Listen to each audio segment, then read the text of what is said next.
दोस्तों आज का समय कुछ ऐसा है कि आज के समय में एक पल में तो खुशियां होती हैं और शायद दूसरे ही पल वो खुशियां मातम में बदल जाती है। और ऐसा ही कुछ आज की घटना में है, जिसमें एक महिला के साथ कुछ ऐसा होता है कि एक लड़का उसके पास आता है और उसे गोली मार देता है और फिर गोली मारकर वहां से चला जाता है और फिर कुछ ही देर बाद उससे 200 मीटर की ही दूरी पर वह खुद को भी गोली मार लेता है, यानी सुसाइड कर लेता है। दोस्तों आखिर इस घटना में क्या वजह रही होगी जो वह लड़का उस महिला को गोली मारता है और फिर आत्महत्या कर लेता है। दोस्तों इस घटना की पूरी जानकारी के लिए कहां की यह घटना है और किस वजह से यह घटना हुई, इस घटना की पूरी जानकारी के लिए आप हमारे वीडियो में अंत तक बने रहे। नमस्कार दोस्तों, मैं प्रेम सिंह महावली और जुर्म तक चैनल में आपका स्वागत है। दोस्तों यह जो आज की घटना है यह देश की राजधानी दिल्ली की घटना है। दिल्ली के डाबरी में एक इलाका पड़ता है वैशाली इलाके की यह घटना है, जहां पर शाम का समय होता है करीब 8:45। वैशाली इलाके में एक गोयल परिवार रहता था, जिसमें डीपी गोयल और उसकी पत्नी रेनू गोयल रहा करती थी। रेनू गोयल की उम्र करीब 42 साल थी और डीपी गोयल की उम्र करीब 45 साल थी। उन दोनों के 3 बच्चे थे। परिवार का गुजारा अच्छे से चल रहा होता है। डीपी गोयल एक बिल्डर था जिसके पास अच्छा खासा पैसा था। परिवार में पैसों की भी कोई दिक्कत नहीं थी। उस परिवार की खुशियां 27 जुलाई तक शाम 8:30 तक कोई कैसी भी परिवार में दिक्कत नहीं थी। लेकिन इसके बाद 8:45 का समय था और वैशाली इलाके में खूब चहल पहल थी।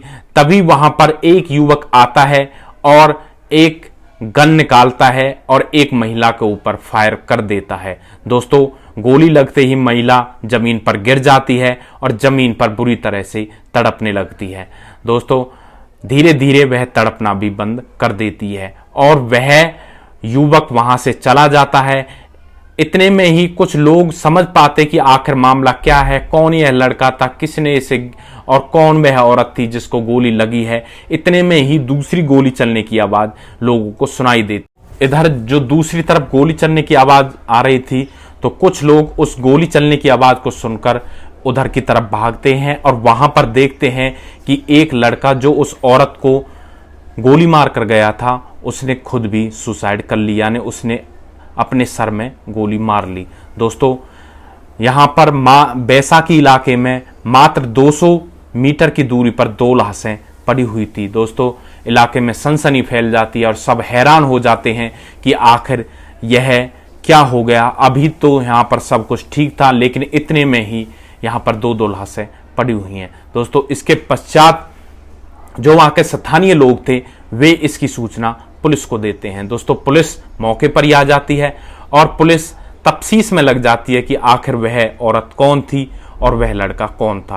पुलिस को पता लगता है कि पास में ही रहने वाली औरत का नाम रेनू था, रेनू गोयल, जो डीपी गोयल की पत्नी थी, जो डीपी गोयल एक बिल्डर था।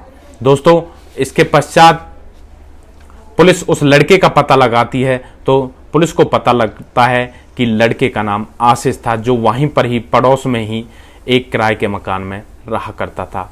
अब दोस्तों पुलिस के सामने यह सवाल था कि इस लड़के ने आखिर इस महिला को क्यों मारा, क्योंकि जो सीसीटीवी फुटेज हैं, जो कैमरा है, उनमें वह लड़का साफ साफ दिखाई दे रहा था कि उसने महिला के कितने पास जाकर उसे गोली मारी।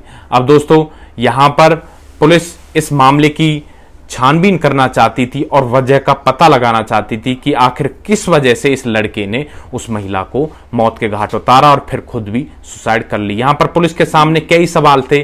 पुलिस अंदाजा लगा रही थी कि यह पुरानी रंजिश भी हो सकती है, लेन देन का मामला भी हो सकता है या कुछ और मामला भी हो सकता है। अब दोस्तों पुलिस को इस तह तक जाना बड़ा कठिन था, तो इसके चलते पुलिस इस केस में बारीकी से तफ्तीश करती है।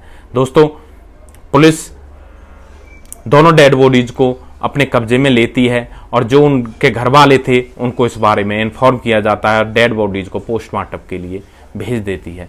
अब दोस्तों पुलिस इस मामले की तफ्तीश करती है तो पुलिस को पता लगता है कि ये दोनों एक जिम में जाया करते थे और जहां पर इन दोनों की दोस्ती हुई थी। दोस्तों, डीपी गोयल भी अपनी पत्नी के साथ जिम में जाया करता था, लेकिन वह कभी कभी जाया करता था और जो रेणु गोयल थी वह डेली जिम में जाया करती थी। अब दोस्तों, वहां पर रेणु गोयल की मुलाकात उस आशीष नाम के लड़के से होती है और दोनों शायद दोस्त बन जाते हैं। जो बात है पुलिस को पता लगती है, पुलिस उन्हें इकट्ठा करती है, यानी इस मामले को एक तरीके से जोड़ने का प्रयास करती है और जो जिम संचालक था, जो उसके माध्यम से जो बयान आए थे, पुलिस उन्हें भी दर्ज कर लेती है।